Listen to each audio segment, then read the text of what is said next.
Bachelor of hotel management లో university first rank, second rank, third rank. Sun international, Visakhapatnam, Hyderabad.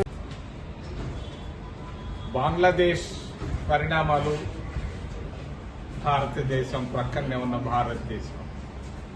నేను ఈరోజు రావడానికి కారణం ముఖ్యంగా రిజర్వేషన్లు, క్లాసిఫికేషను, క్రీమీ లేయరు, సుప్రీంకోర్టు, దేశ సమైక్యత. ఈ రిజర్వేషన్లు అనేవి దాదాపుగా 75 సంవత్సరాలుగా భారతదేశంలో రిజర్వేషన్లు ఉన్నాయి. ఈ ఆలోచన మహాత్మా గాంధీ గారి ఆలోచన. ఇది మహాత్మా గాంధీ గారు సౌత్ ఆఫ్రికాలో ఉన్నప్పుడు కృష్ణా జిల్లా నుంచి వెళ్ళినటువంటి ఆ రోజు అన్టచబుల్స్, ఈ రోజు దళితులు, అక్కడ తెలుసుకున్నాడు మహాత్మా గాంధీ గారు. ఇండియాకు వచ్చిన తర్వాత మొట్టమొదట కృష్ణా జిల్లాలో విజయవాడకి వెళ్ళాడు. అక్కడ పూర్తి అన్టచబిలిటీని తెలుసుకొని భారతదేశం అంతా ఆయన తిరిగి 2 విషయాలు మాట్లాడడం జరిగింది. దేశానికి స్వతంత్రం, రెండోది అంటరానితనం. మరి అంటరానితనం అనేది గత 5,000 సంవత్సరాలుగా భారతదేశంలో ఉంది, మిగిలిన దేశాల్లో లేదు ఎక్కడ. అందుకే మహాత్మా గాంధీ గారి ఆలోచన, జవహర్లాల్ నెహ్రూ గారి స్ఫూర్తి, అంబేద్కర్ గారి తెలివితేటలతో దేశంలో రిజర్వేషన్లు మొదలైనాయి. బాగా జరుగుతూ వచ్చింది. కానీ ఈ రిజర్వేషన్లో బంగ్లాదేశ్ లో కూడా రిజర్వేషన్ల విషయంలోనే ఈరోజు ఈ సమస్యలు వచ్చాయి హసీనాకి. మరి సుప్రీంకోర్టు జడ్జిమెంట్ ఇచ్చింది. గత వారం రోజులుగా దేశంలో ఉడికిపోతా ఉన్నారు, బయట పడటం లేదు. బంగ్లాదేశ్ లాగా అందరూ, ప్రతి పేదవాడు ఈ రోజు రాత్రిపూట నిద్రపోవటం లేదు, 2 గంటలకు కూడా ఫోన్లు చేస్తున్నారు. మరి ఈ రిజర్వేషన్ల జోలికి భారతీయ జనతా పార్టీ, నరేంద్ర మోడీ పోకుండా ఉంటే బాగుండేది. నరేంద్ర మోడీ తెలివి తక్కువతనానికి ఇదొక నిదర్శనం. భారతీయ జనతా పార్టీ సుప్రీంకోర్టులో తుషార్ మెహతా సొలిసిటర్ జనరల్ ద్వారా వాళ్ళు ఇచ్చినటువంటి సమాధానాలు, వాళ్ళు ఇచ్చినటువంటి ఆర్గ్యుమెంట్లే ఈ రోజు భారతీయ జనతా పార్టీ రిజర్వేషన్ల విషయంలో జోక్యం చేసుకున్న దానికి నిదర్శనం. మరి క్రీమీ లేయరు, మరి క్లాసిఫికేషన్. క్రీమీ లేయర్ అంటే దాని గురించి మళ్ళా మాట్లాడతాను. క్లాసిఫికేషన్, దాదాపు 1000 కులాలు ఉన్నాయి భారతదేశంలో. నువ్వు ఎలా క్లాసిఫై చేస్తావు? సుప్రీంకోర్టులో ఉన్నటువంటి న్యాయమూర్తులు 34 మంది న్యాయమూర్తులు ఉన్నారు. అందులో ఎవరికైనా పేదరికాన్ని గురించి తెలుసా నేను అడుగుతున్నాను. సుప్రీంకోర్టులో 34 మంది సుప్రీంకోర్టు జడ్జీలుంటే ఒక్కరికన్నా ఆకలిని గురించి తెలుసా? ఒక్కరి అయినా కూడా పేదరికాన్ని గురించి తెలుసా? మహాత్మా గాంధీ, జవహర్లాల్ నెహ్రూ లాగా ఎప్పుడైనా ఒక ఎస్సీ కాలనీకి వెళ్లారా? ఒక్క ఎస్సీ కాలనీలోకి వెళ్లి ఒక్క కప్పు కాఫీ గాని, గ్లాసు మంచినీళ్లు గాని తీసుకున్నారా? నేను అడుగుతున్నాను నేరుగా సుప్రీంకోర్టు జడ్జిల్ని, మీరు ఎప్పుడైనా ఒక్క హరిజన వాడికి వెళ్లారా? మరి మీరేంటి ఎస్సీల గురించి, రిజర్వేషన్ల గురించి, మరి క్లాసిఫికేషన్ గురించి ఇవ్వడం జడ్జిమెంట్? ఈ జడ్జిమెంట్ అనాలోచితమైన జడ్జిమెంట్, తల తిక్క జడ్జిమెంట్. ఒక్క మాటలో చెప్పాలంటే తల తిక్క జడ్జిమెంట్. ఇటువంటి జడ్జిమెంట్లు భవిష్యత్తులో రాకూడదని నేను ప్రాధేయపడుతున్నా. సుప్రీంకోర్టు అంటే ఏంది? National court. అది 34 మంది నేషనల్ జడ్జిలుంటే సౌత్ ఇండియాకి 5గురేనా?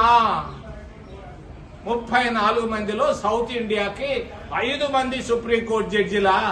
మిగిలిన 29 మంది ఉత్తర భారతదేశంలోంచి వస్తారా? మరి ఢిల్లీ, బాంబే నుంచే 10 మంది జడ్జిలు ఉంటారా? ఇది క్రీమీ లేయర్ కాదా? సుప్రీంకోర్టు చీఫ్ జస్టిస్ కొడుకు సుప్రీంకోర్టు చీఫ్ జస్టిస్ కావచ్చు, ఆయనది క్రీమీ లేయర్ కింద రాడు. క్రీమీ లేయర్ గురించి వాళ్ళు మాట్లాడతారు. మీరేదయ్యా ఏమైనా ఉందా మీ జడ్జిమెంట్ లో? ఏమైనా ఉందా? ఏంటి ఆ జడ్జిమెంట్? రాజ్యాంగ విరుద్ధం. ఆ భారతదేశ సమగ్రతకు ఇది నష్టం, దేశ సమైక్యతకు నష్టం, భారత అఖండతను దెబ్బతీసే విధంగా ఉంది ఈ ఇచ్చినటువంటి జడ్జిమెంట్. సుప్రీంకోర్టులో గత వారం రోజులుగా ప్రతి ఒక్కరూ బాధపడుతున్నారు. ఇదే మీరు చేయాల్సింది. నేను అడుగుతున్నాను, మీరు ఎవరైనా ఒక్కడి పేదవాడు ఉన్నాడా?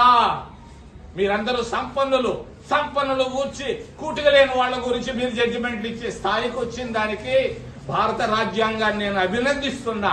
కానీ కొంచెం ఆలోచించండి.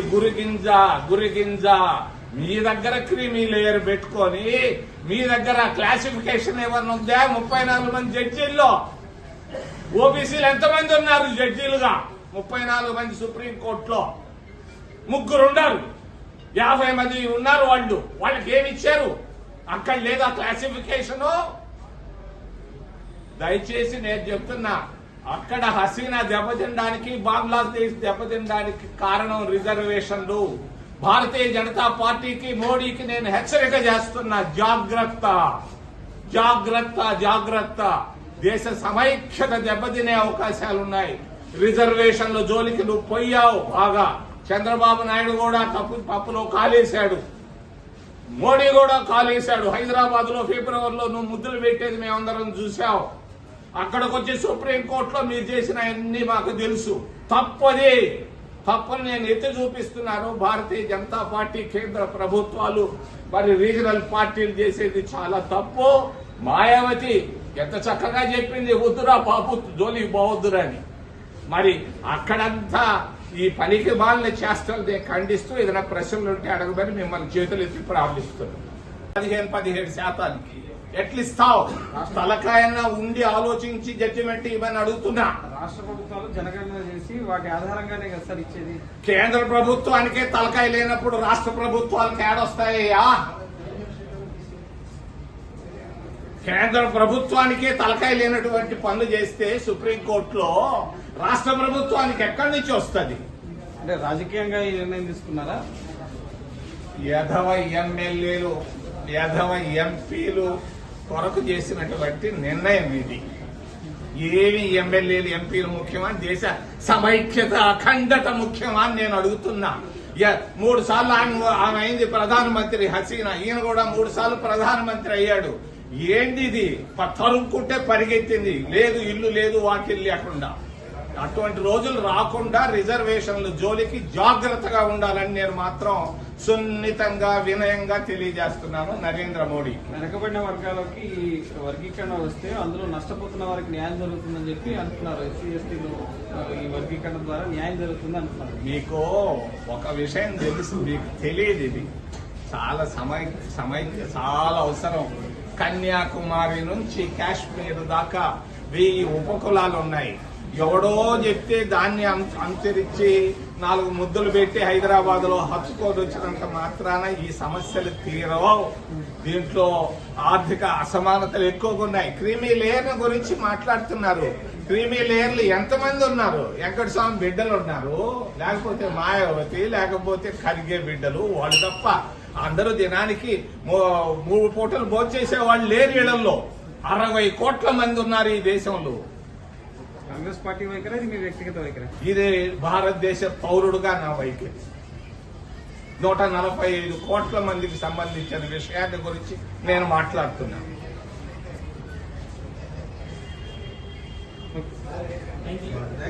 నమస్తే.